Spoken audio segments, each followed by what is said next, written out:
प्रयागराजच्या महाकुंभमध्ये चेंगराचेंगरी 10 पेक्षा अधिक जणांचा मृत्यू झाल्याची माहिती। पंतप्रधान मोदींचा मुख्यमंत्री योगींशी संवाद। तात्काळ मदत करण्याचे मोदींचे निर्देश। बीड हत्या प्रकरणात जर कुणाचा संबंध नसेल तर कारवाईचा प्रश्नच नाही। धनंजय मुंडे दोषी असेल तरच राजीनामा घेण्याची अजितदारांची भूमिका।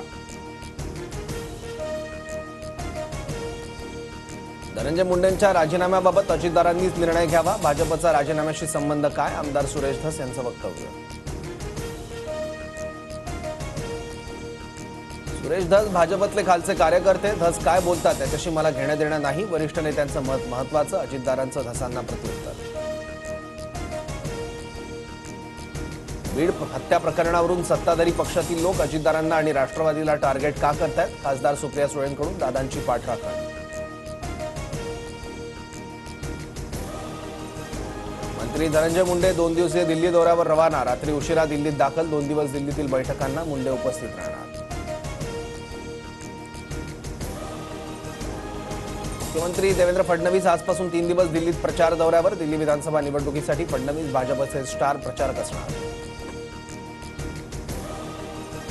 सैफ अली खानला 25 लाख कॅशलेस मंजूर, मग सामान्यांना का नाही? मेडिक्लेम संघटनेची इरडाकडे तक्रार। सेलिब्रिटीजना देण्यात येणाऱ्या विशेष वागणुकीवर प्रश्न उपस्थित। पुढील काळात पक्ष संघटना मंजूर करा, चांगल्या लोकांना पक्षात घ्या। आगामी निवडणुकीत महायुती म्हणूनच काम करा। देवगिरीवरील बैठकीत अजितदारांच्या आमदारांना सूचना।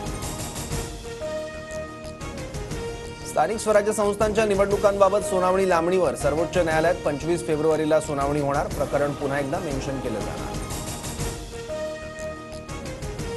राज्यात आर्टिफिशियल इंटेलिजन्स विद्यापीठाची स्थापना होणार। उच्च आणि तंत्रशिक्षण विभागाचा मोठा निर्णय। समिती गठीत करण्याचे मंत्री चंद्रकांत पाटलांच्या सूचना।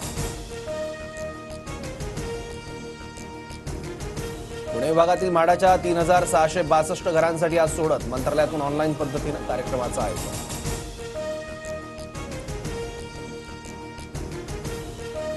मुंबईतील सिद्धिविनायक मंदिरात भाविकांसाठी ड्रेस कोड लागू। शॉर्ट कपड्यांवर बंदी। भारतीय परंपरेला साजेसे कपडे भाविकांनी परिधान करावेत। मंदिर प्रशासनाचं आवाहन। राज्यातील साखर उत्पादन 50 लाख टनांवर। गाळप साखर उत्पादन आणि उतार्यात कोल्हापूर अव्वल।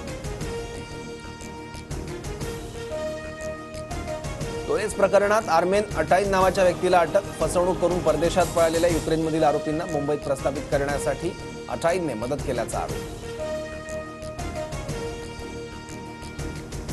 जसप्रीत बुमराह आयसीसीच्या सर्वोच्च पुरस्काराचा मानकरी।